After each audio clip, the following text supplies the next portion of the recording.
Beginning in March, you will see China's mainstream media buzz around one word, Lianghui, or the two sessions, if we translate it into English. While they're considered China's most important annual political events, what are they exactly? How do they function?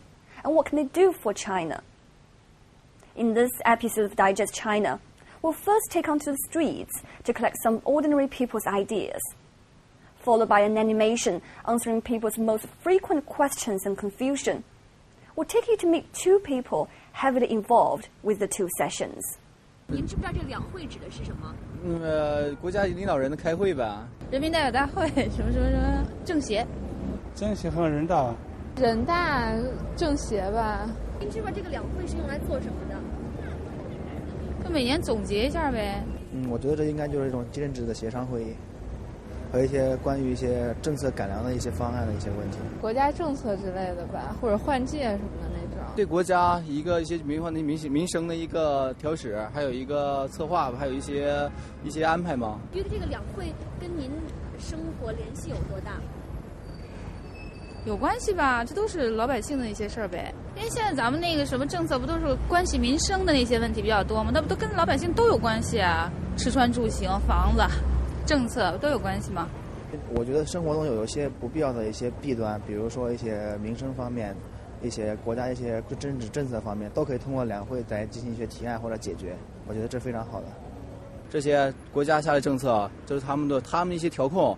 对我们这些中下层老百姓，或者像我们这种打工仔，很少。肯定有联系的，它这个肯定是对我们老百姓啊，对我们这个工资待遇啊，还有就是这个日料啊，还有这个老百姓的这个生活水准啊。最想了解关于两会的什么信息？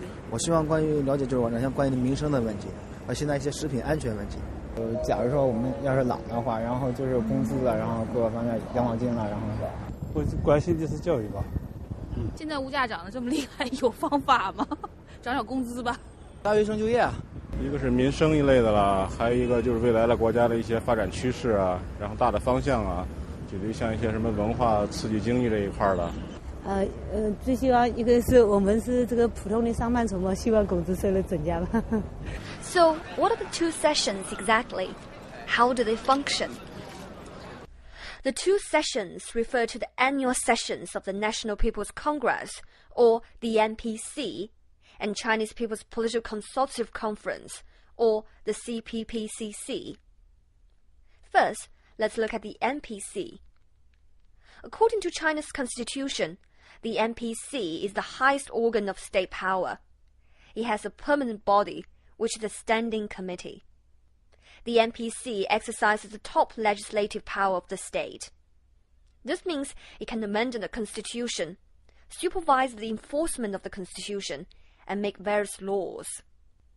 Being the highest organ of state power also means the NPC supervises a number of state organs, including China's executive body, the State Council, the Supreme People's Court, the Supreme People's Procuratorate, and the Central Military Commission.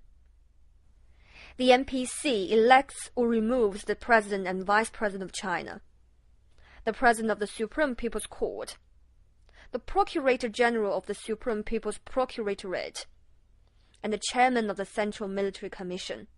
It also decides on the choices of various ministerial heads. There are 5 levels of People's Congresses in China.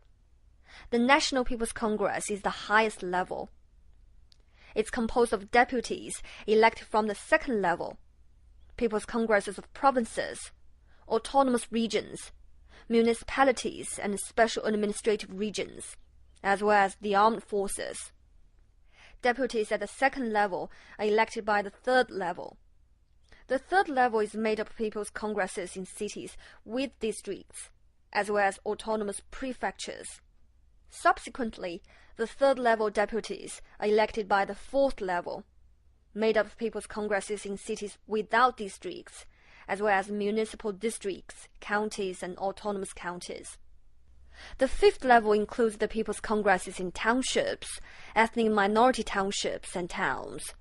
But unlike the top 3 levels, the fourth and fifth levels are directly elected by voters.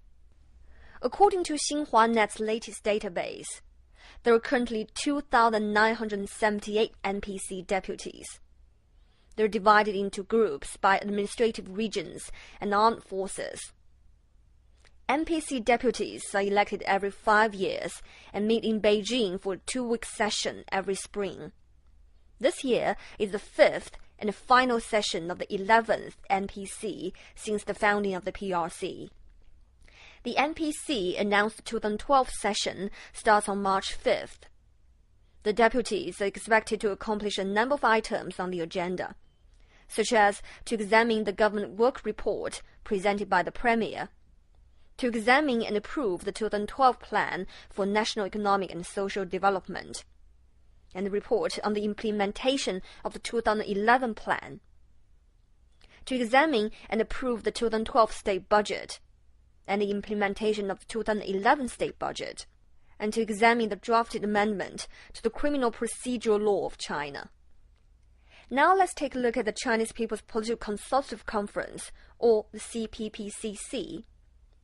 According to the CPPCC, it's a united front organization consisting of members from both communist and non-communist parties, ethnic groups, and various social groups. Most of its members are significant political figures, celebrities, and scholars. The CPPCC's main functions are to consult the government in its policy making and offer suggestions and criticism over its handling of various state affairs. It also supervises the implementation of the Constitution. However, the CPPCC doesn't exercise any state power and purely serves as a consultation body. The CPPCC has 4 levels, similar to the NPC's first 4 levels. It doesn't reach to the level of townships, ethnic minority townships, and towns. The top level is the CPPCC National Committee. However, unlike the People's Congresses, CPPCC members are not elected by the lower-level committee members. They're nominated by the Standing Committee of the same level CPPCC. Members perform their duties by writing and submitting proposals concerning various public affairs, either as an individual or in a group. The CPPCC National Committee has 9 specialized committees covering different social and state affairs. The Proposal Committee is responsible for collecting members' proposals, evaluating, and then passing them to relevant social sectors. According to XinhuaNet's latest database, there are currently 2,270 National Committee members. All CPPCC members are nominated every 5 years, and the National Committee members meet for a 2-week session in Beijing around the same time the NPC session takes place. Starting on March 3rd, the 2012 session is also the 5th and final session of the 11th CPPCC. During the 2 weeks, the CPPCC members will attend some sessions with NPC deputies. Other times, they will divide into small discussion groups. Some consider the NPC and the CPPCC as 2 parallel chambers of the state. This is in fact not accurate. The CPPCC doesn't have any actual state power. Even if a member's proposal is accepted by relevant government agencies, it still doesn't have any legislative influence. However, an individual delegation or a group of at least 30 NPC deputies can submit bills and proposals. Zhang Furui is an NPC deputy. He belongs to the Hebei delegation. He's also the vice curator and party secretary of China's National Library. 詹书记，我们很多人对人大代表都比较好奇，那您能不能就您的个人情况跟我们说一说，您作为人大代表，都要做些什么事呢？我觉得从我个人来看，我就是个普通老百姓，一个基层工作人员、基层管理者。你看，我就在图书馆，我们这个是一个公益性服务单位。我每天7点半要到馆里来，然后每天晚上下班回去。那作为人大代表的话，您都有哪些职责就需要您完成的？人大代表，我想首先一个职责就是要做好调研工作。这个调研，我想来自2个方面。第一方面，我根据我自己的本职工作来开展调研，就立足我自己的本职工作。你像我在图书馆工作，我更关注的是文化的发展和繁荣，尤其是图书馆事业的发展和繁荣。那我就在我这个基层工作的过程中发现问题，形成我们的建议或者是议案。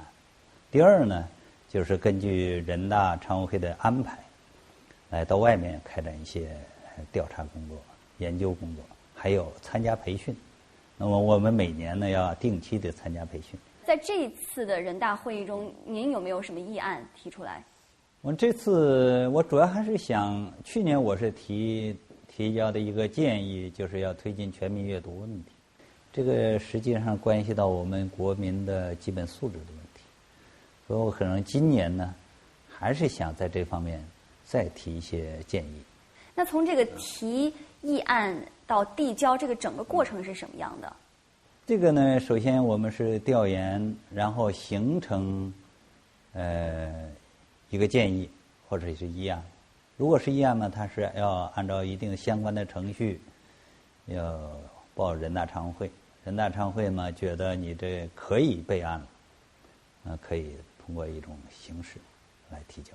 这个要是议案的话，你除了提交你的建议以外，还得要有一个相关的一个这个比较成熟的你的这样一个法案一样，就是解决问题的方案是吗？解决问题方案要有一个比较成熟的、相对成型的，这样它才容易立。另外呢，还要有一些代表这个超过多少人，这样才能够给你立案。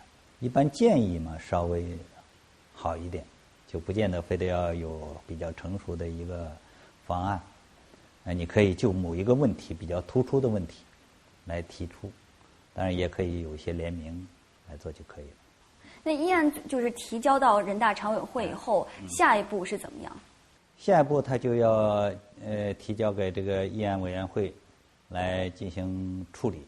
那我们每年还要收到大量的这个反馈，各个部门呢，尤其是国务院的相关的部门，要有一些反馈的意见。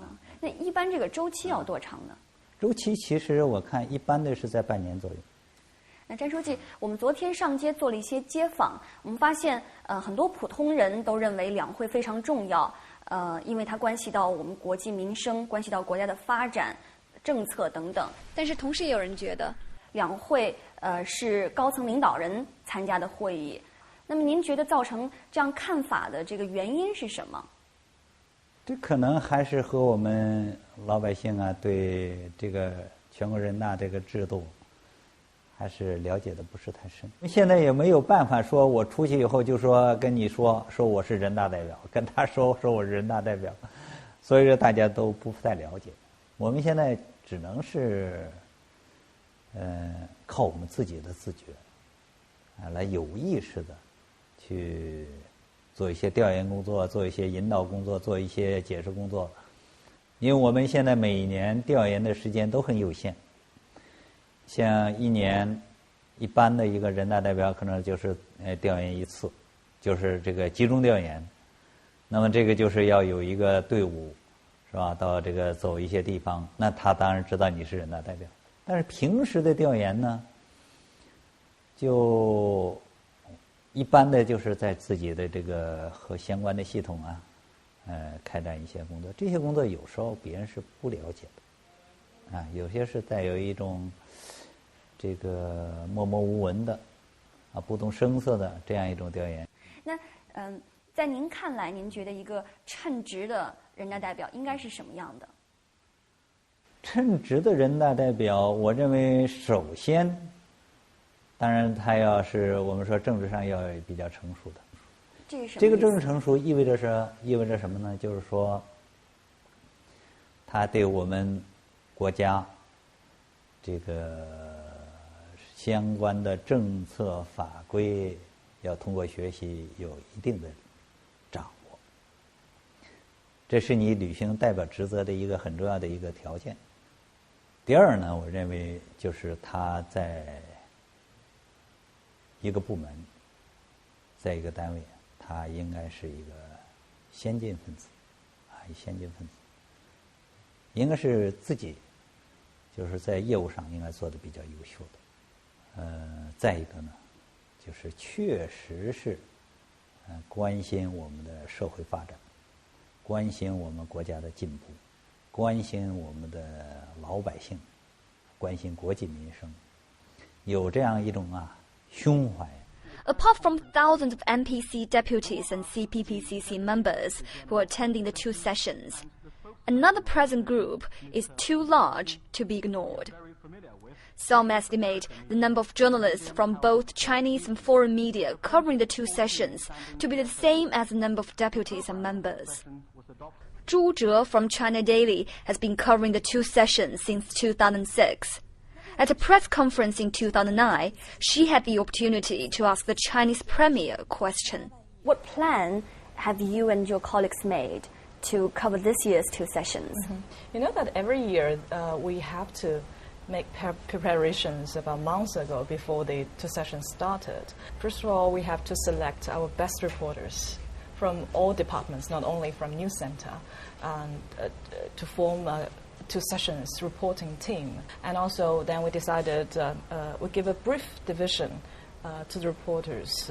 For example, you have to make the reporters know what delegations or what fields that they have to pay special attention to, so that they can make some preparation work in advance. And we've also sent all the name list of the NPC deputies and also the CPPCC delegates to all the reporters, so that they can get familiar with all these people beforehand. And as a reporter who's been covering the two sessions for quite a number of years, what have you found to be the most challenging part of doing that job? Well, everybody knows that it's a challenging job, because not only thousands of delegates and deputies are there, thousands of reporters are there too, which means that faced with the same group of people, then what kind of stories you can offer to your reader? Sometimes we describe the two sessions reporting as a media war, which means that you have to fight to get the contents, to get what you can get, but other medias cannot get. Exclusive. Yeah, exclusive. So that requires you to do preparation in advance. So this is the most challenging thing, as to compete with so many other medias, and including the foreign media. And have you developed any personal strategies or tips of doing the coverage over the years? Every year is about 2 weeks' time. And during that 2 weeks, you don't have any rest. You don't have weekends. And even you don't have a set time for you to be on work or off work. This is very demanding, so you have to be physically prepared too. I usually prepare a very comfortable pair of shoes before the two sessions. Well, we went on streets and talked to a number of ordinary people, and it seems that despite the huge effort, despite the huge media's effort in covering the two sessions, and many people still don't know much about the two sessions. And what do you think would be the reason for this? I think media organizations are trying their best to deliver to the two sessions coverage. But as I said, this is a media war, and the media is always trying to get the big news, and they sometimes would somehow maybe ignore the calling of from the grassroots or something like that. I think what the media can do, and also what, for example, China Daily this year do, is trying to get more voices being transferred from the bottom to the higher level. And also I think we made a very good preparation this year, is that we ask all reporters covering different beats, because we have reporters covering different beats, and not all these reporters can take part in the two sessions reporting. But we ask them to submit or prepare questions, very brief, short questions, but all are concerned about very hot topics and sensitive questions. And we prepare a question list, more than 100, about 200 hot questions. And we send this question list to all our reporters who will be taking part in the reporting of the two sessions.